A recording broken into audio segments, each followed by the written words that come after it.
Hello. It is February 2021. This is a very exciting time of year for us at Nordic Approach. It is Ethiopia season, or at least it is when Ethiopia hits our radar. Of course, Ethiopia season begins for you back in October, November. But this is when we start to see some samples and we start to get, coffees booked. Now, of course, we love all of our origins equally. We don't play favorites at Nordic Approach, but Ethiopia is very special to us. It is the biggest volume origin for us by a long way. And it is where we have invested the most resources. So our sourcing company, Tropic, has an office in Addis, which you run. And we have a team on the ground, just managing what is a very complicated origin. Now, obviously, you have not been on the ground as much in the last year due to the pandemic. Fortunately, the amazing Suzie has been taking care of things for us in Addis, and you were able to travel back in January, taking all possible precautions. But sadly, our roasters will not be able to travel to visit you this year as much as we wish it were. Otherwise, it's just not safe for us all to be gathering in Addis and cupping and visiting warehouses. So instead, we're having this conversation. So for all of the roasters who wish they were on a plane to Addis right now, and for all the roasters who are just as excited about Ethiopia as we are, tell us, how was the harvest this year compared to previous years? Yeah, so as you mentioned, that I wasn't really able to be there during the harvest this year, unfortunately. But Sisai has been running the lab, but she's also been traveling quite extensively in the south, obviously with precautions. And at some point, also the Ethiopian government set a like a restrictions, and obviously Addis was closed at some point, so she wasn't able to travel the whole time. But towards the end of the season, she was able to visit some of the stations that we work with. And so, if I'm going to talk about this year's harvest, I also need to talk a little bit about the previous harvest before that again, just because the previous harvest we had quite a lot of rain. Actually, in some regions like Yirgachefe, both on the eastern and western side of Yirgachefe town, some stations basically saw rain the whole season, meaning they saw rain from October, no, May 2018 until, let's say, January, February 2019.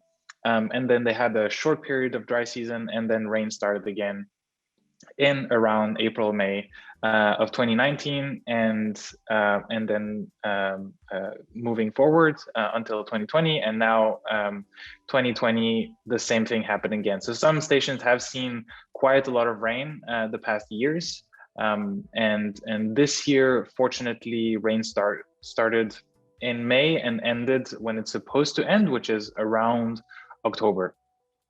And so the harvest this year was much better in that sense.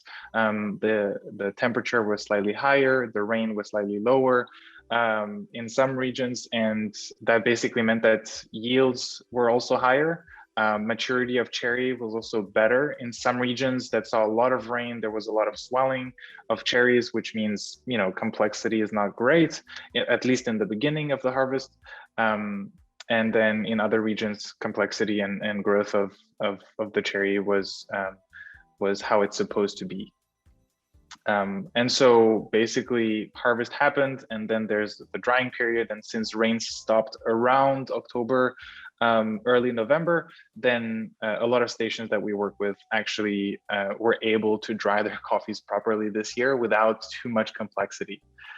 The thing to note is basically if the rain continues through on November, December, and January, a lot of the harvest is not going to be dried properly, or a lot of these stations need to cover the parchment and the naturals or the cherries with plastic, which again prolongs the drying, but not always in a positive level, because they have to just cover it all the time, which exposes it to excess moisture for too long. But that's not what we've seen this season. We've had relatively dry temperatures this season. So this season we've had much more, dry temperatures. In some regions, obviously, like in Yirgacheffe, certain areas in Yirgacheffe have seen more rain than others. We have to, Ethiopia is a large country. There's 110 million people living there. It's the biggest landlocked country in all of Africa. And it is, one of the biggest countries in the world. And so, we have to think about it like that. There's a lot of different microregions, and every single microregion will have its own sort of weather and temperatures and rainfall and everything. So obviously, when I'm saying we had a drier season, we had an overall drier season compared to the past years. Right. Now, Ethiopia, one of the reasons it's so complicated is that the industry is heavily regulated by the government, who have varying degrees of control over the years.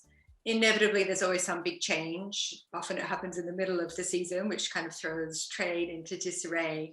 What are some recent legal changes that have affected the supply chain in Ethiopia? So in February 2020, the government implemented a minimum export price. A minimum export price just means that the government is going to decide what the export price is going to be from exporter. So anybody with any already pre-negotiated contracts or pre-negotiated prices on parchment and coffees basically just went down the drain just because the government suddenly decided to regulate the minimum export price. And so in the beginning of the season, we saw prices relatively stable, around $270 per pound as a minimum export price. But because the government just put in that regulation, they were basically testing the waters and seeing how far up the price could be pushed. And this is obviously based on demand as well. And for some regions like Guji, we literally saw prices, skyrocket to $420 a pound. So almost doubling.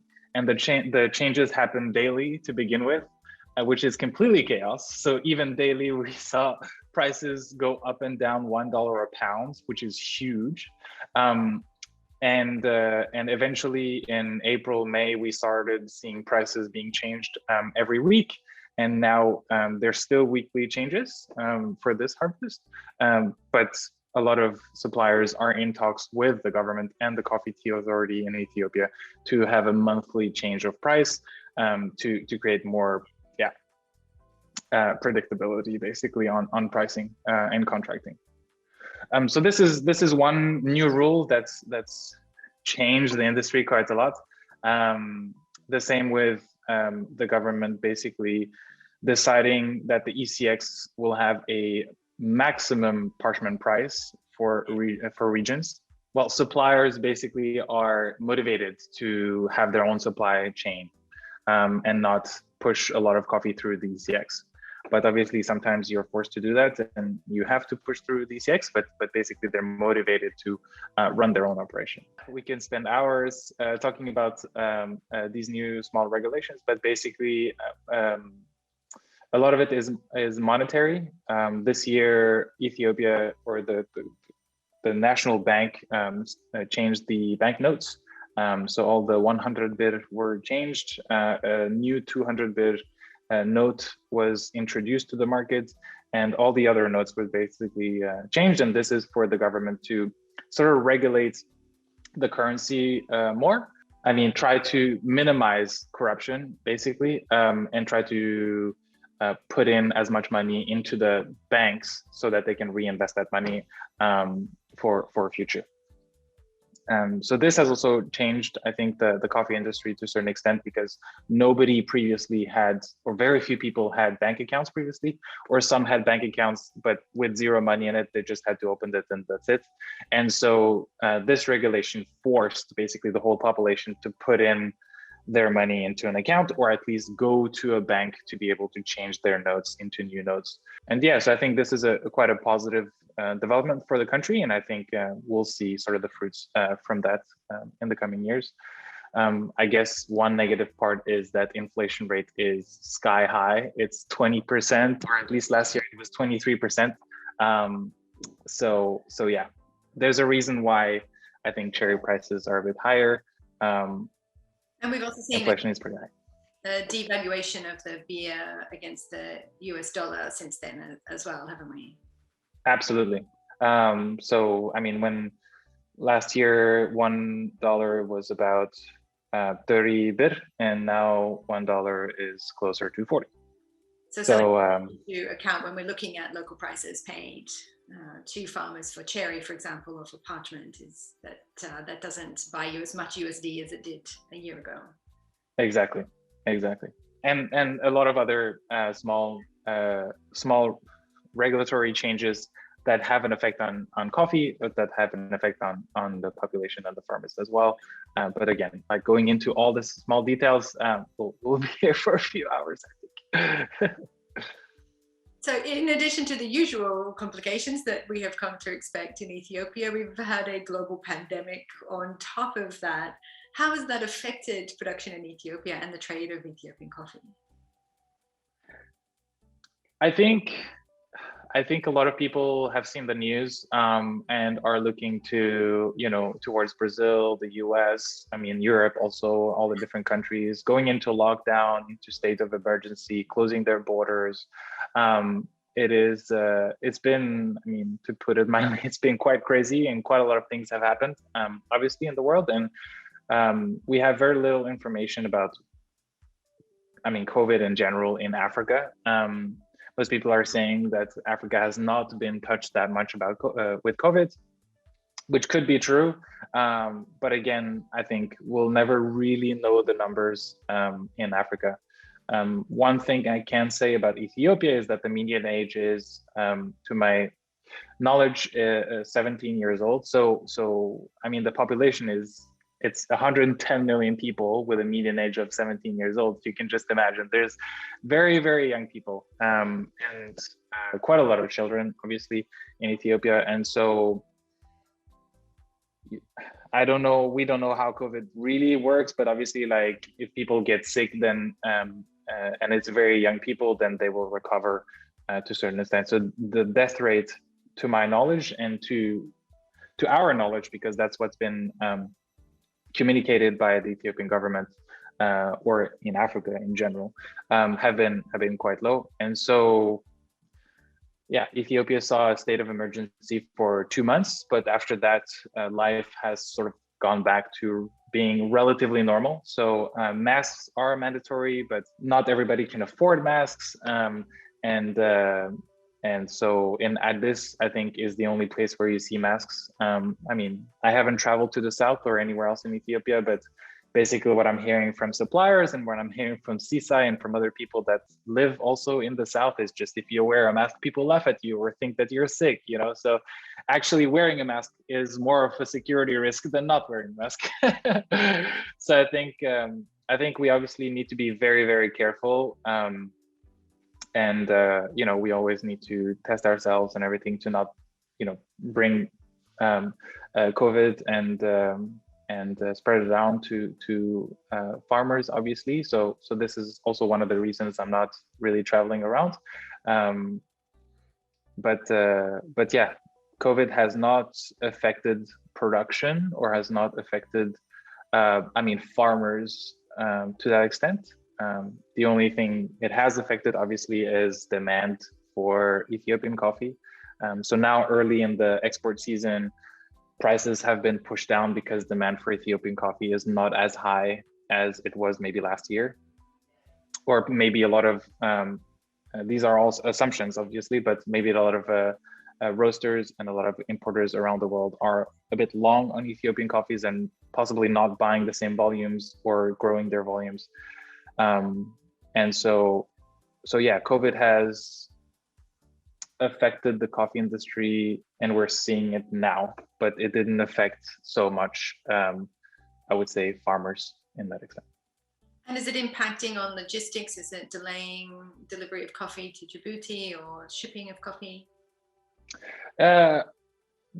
Usually I would say that it would, but actually now going through the first shipments from Ethiopia early February, we're not seeing any shortage on containers, any delays on containers, any delays at the port either.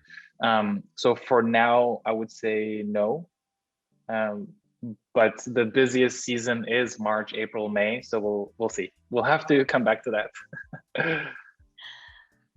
And of course, what we all really want to know is when can we expect our favorite Ethiopian coffees to land in our Belgium warehouse? So what is the current status of our coffees? What's coming into Addis and what will be shipping first?